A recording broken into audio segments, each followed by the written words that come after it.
Hello guys, welcome back to by side tube. कैसे हैं आप सब? तो गाइस, आज हम जो स्टार्ट करने वाले हैं टॉपिक वो है एक एचपीएससी एसएसओ एग्जाम के लिए बहुत important topic, menstruation blood and it's components and it's examination. तो ये पढ़ेंगे आज हम। ये इस एग्जाम के लिए और फोरेंसिक साइंस के लिए काफ़ी इंपॉर्टेंट टॉपिक होने वाला है।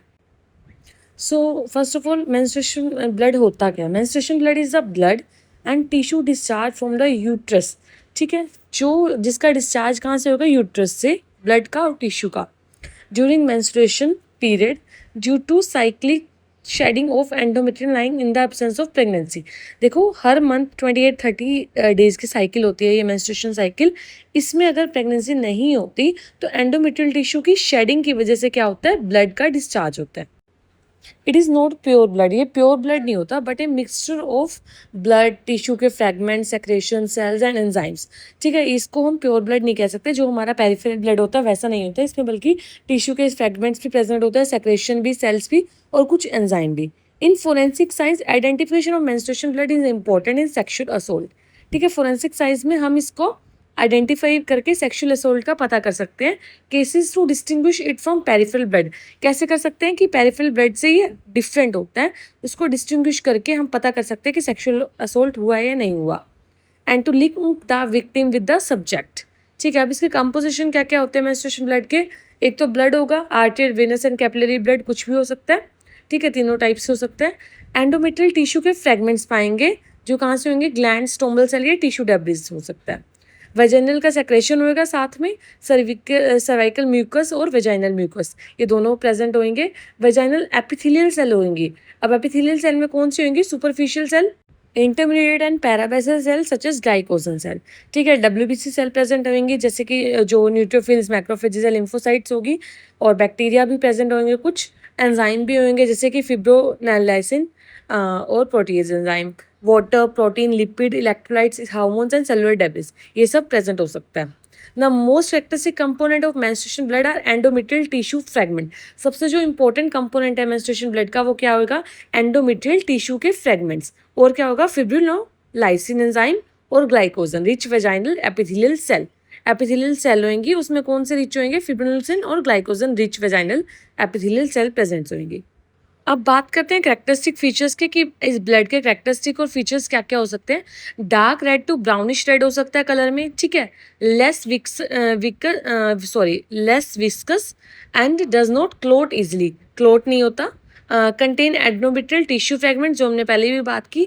और क्या होगा? Rich in fibrinolysin with dissolve fibrin slightly. अब इसका पीएच क्या होगा? अल्कलाइन टू न्यूट्रल पीएच होगा। ठीक है, contain numerous vaginal epithelial cells, ये सब हमने पहले बात की। मे हैव कैरेक्टरिस्टिक ओडर, कुछ हल्की सी स्मेल हो सकती है, स्मेली ओडर होता है इसका, ड्यू टू मेंस्ट्रुएशन और due to an injury. Difference क्या होता है पेरिफेरल ब्लड और मेंस्ट्रुएशन ब्लड में?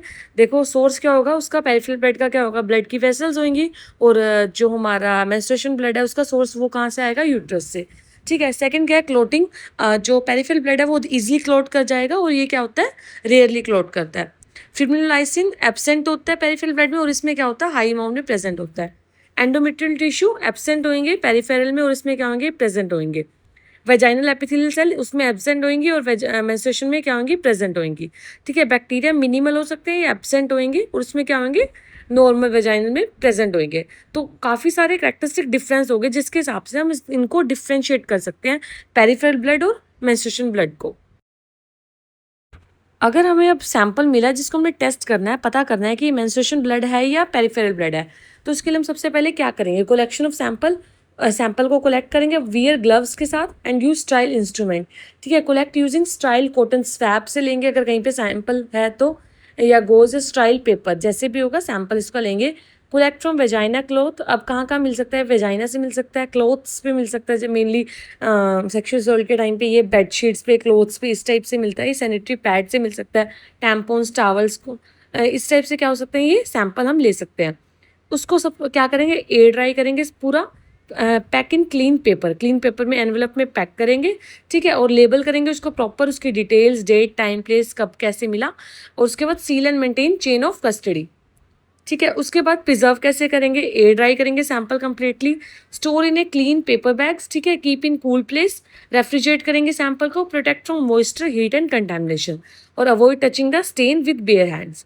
अब इसका एग्जामिन कैसे कर सकते हैं, दो टाइप से कर सकते हैं, फिजिकल और माइक्रोस्कोपिक। फिजिकल में हम क्या चेक करेंगे, इसका कलर कैसा है, ऑर्डर कैसे है, कंसिस्टिंग कैसी है, क्लॉट फॉर्मेशन हो रहा है क्या, प्रेजेंस है टिश्यू फ्रेगमेंट या नहीं, और स्टेनिंग पैटर्न, स्टेनिंग करके देखेंगे। इसके अलावा माइक्रोस्कोपिक एग्जामिनेशन में क्या होंगे, स्मीयर प्रिपेयर करेंगे, स्टेन करेंगे सूटेबल स्टेन से, माइक्रोस्कोप के नीचे इसको देखेंगे। अब स्टेन कौन कौन की यूज़ कर सकते हैं, एचएनडीन, हीमोटोजाइलिन और यूसिन स्टेन यूज़ हो सकती है, ठीक है। और ऑब्जर्व करेंगे अंडर माइक्रोस्कोप को कि कौन सी सेल प्रेजेंट है, आरबीसी प्रेजेंट है, डब्ल्यूबीसी प्रेजेंट है, एंडोमेट्रियल के टिश्यू प्रेजेंट है। अब टिश्यू माल मिल गए तो मतलब ये क्या है, मेंस्ट्रुएशन ब्लड है, ना कि पेरिफेरल है, ठीक है। वेजाइनल एपिथेलियल सेल मिली तो क्या है, ये मेंस्ट्रुएशन ब्लड है। इस टाइप से हम माइक्रोस्कोपिक एग्जामिनेशन करके पता कर। अब इसको करेंगे कैसे, इसके केमिकल और माइक्रोस्कोपिक के टेस्ट। सबसे पहले है ल्यूगोल्स आयोडीन टेस्ट, जिसको हम ग्लाइकोजन टेस्ट भी कहते हैं। ये ग्लाइकोजन के प्रेजेंट को चेक करता है। हमने बताया ना मेंस्ट्रुएशन ब्लड में ग्लाइकोजन प्रेजेंट होता है, ठीक है। तो इसके रिएजेंट क्या है, आयोडीन, पोटेशियम आयोडाइड और डिस्टिल वाटर। सबसे पहले क्या करेंगे, डिस्टिल वाटर और पोटेशियम आयोडाइड को मिक्स करेंगे एंड देन उसमें क्या करेंगे, आयोडीन ऐड करेंगे। उसके बाद थिन स्मेयर बनाएंगे। स्मेयर कैसे, स्लाइड के ऊपर, ग्लास स्लाइड के ऊपर बनाएंगे थिन स्मेयर। उसके ऊपर फ्यू ड्रॉप्स डालेंगे ल्यूगोन सॉल्यूशन जो हमने बनाया है, आयोडीन, पोटेशियम आयोडाइड और डिस्टिल वाटर का। उसको करेंगे। उसके बाद कवर स्लिप से कवर, और फिर उसको कुछ 3 से 5 मिनट के लिए रख देंगे। उसको हीट फिक्स करेंगे और फिर उसको 200 से 400 एक्स पे माइक्रोस्कोप पे देखेंगे, सेल्स हमें विजिबल होंगी, ठीक है। ऑब्जर्वेशन कैसी आएगी, वेजाइनल एपिथेलियल सेल दिखेंगे with glycogen appears, chocolate brown और टैन कलर का हमें क्या होगा, शो होगा। अगर उस टाइप के हमारे सेल्स दिखे तो मतलब क्या है, उसमें एपिथेलियल सेल प्रेजेंट है विद ग्लाइकोजन, ठीक है। अदर एपिथेलियल सेल जो जैसे कि स्किन, बुक, इंटेस्टाइनल की या बक्कल की हुई तो वो उसमें हमें क्या मिलेगा, गोल्ड कलर का या येलो कलर का सेल्स दिखेंगे, तो मतलब उसके वो क्या है, मेंस्ट्रुएशन ब्लड नहीं है, ठीक है। उसके अलावा सेकंड हम बात करते हैं, डेन स्टेनिंग मेथड है जिससे हम पता कर सकते हैं। वो किस चीज़ में बेस करता है एपिथेलियल सेल को based on the keratinization and staining properly, ठीक है। अभी क्या करेगा, अगर एपिथेलियल सेल है वो स्किन में भी हो सकता है, बक्कल में भी हो सकता है और वेजाइनल में भी हो सकते हैं, तब उनको डिफ्रेंशिएट कैसे कर सकते हैं हम, डेन स्टेनिंग मेथड से। देखो अगर स्किन सेल होंगे तो उसमें कैरेटिन प्रेजेंट होगा, ठीक है, तो कैरेटिन को हम आइडेंटिफाई करके पता कर सकते हैं, और न्यूक्लियस क्या होगा, एब्सेंट होगा, ठीक है। स्टेनिंग के बाद उसका कलर जो आएगा वो आएगा रेड ऑरेंज कलर का। बक्कल के सेल है तो वो भी उसमें भी नॉन कैरेटिन होंगे, वेजाइनल भी नॉन कैरेटिन होंगे।